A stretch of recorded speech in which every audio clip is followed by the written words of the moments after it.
एके Antony को अक्सर कांग्रेस के ईमानदार नेताओं में से एक माना जाता है। वैसे देखा जाए तो ईमानदार तो इनकी पूरी टीम ही रही है। भारत के पूर्व रक्षा मंत्री एके एंटनी ने राफेल सौदे को लेकर बयान दिया है। एंटनी ने दो बातें कही।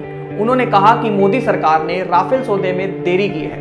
एंटनी ने खुद के बारे में कहा कि उन्होंने भी इस सौदे में देरी की थी, लेकिन बड़ी ही सफाई से उन्होंने खुद के फैसले को राष्ट्रहित से जोड़ दिया।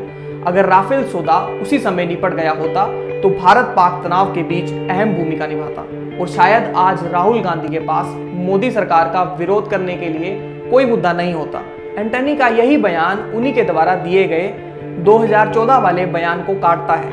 एक निजी चैनल में प्रकाशित एंटनी ने तब यह स्वीकार किया था कि यूपीए सरकार के पास वित्त की कमी है, जिस कारण वे चालू वित्त वर्ष में राफेल सौदे को आगे नहीं बढ़ा पाएंगे।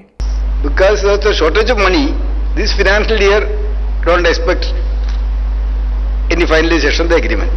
उस समय धन की कमी की बात कहने वाले एंटनी आज देरी पर राष्ट्रहित का बहाना मार रहे हैं। एंटनी साहब, आपने देरी की तो राष्ट्रहित हो गया, किसी ने उसे पूरा कर दिया तो वो राष्ट्र विरोधी हो गया।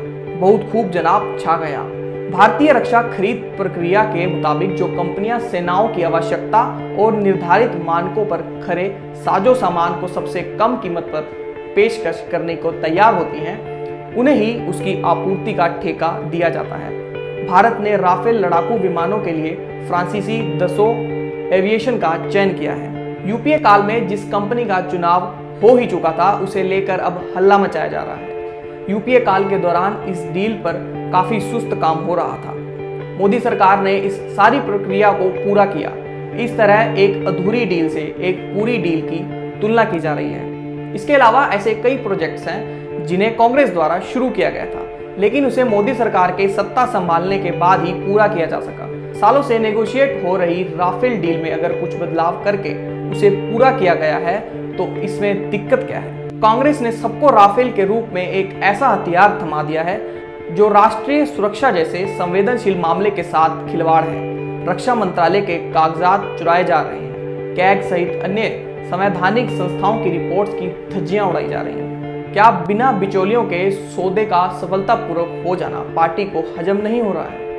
क्या कांग्रेस को इस बात की चिंता सता रही है कि राफेल सौदे में कांग्रेस का कोई चाचा भतीजा नहीं है? दुनिया भर के देश रक्षा जैसे संवेदनशील मुद्दों पर सरकार और सेना के साथ खड़े होते हैं, लेकिन यहाँ एक महत्वाकांक्षी रक्षा सौदे को ही राजनीति में घसीट लिया गया। कांग्रेस के किसी चाचा भतीजे के हाथ में 2G आदर्श कॉमनवेल्थ की तरह एक और हीरो की माला हाथ लग सकती थी, लेकिन क्या करें, सत्ता परिवर्तन ने उन्हें हिला कर रख दिया। अब शायद ये सिर्फ एक सपना ही बनकर रह गया है।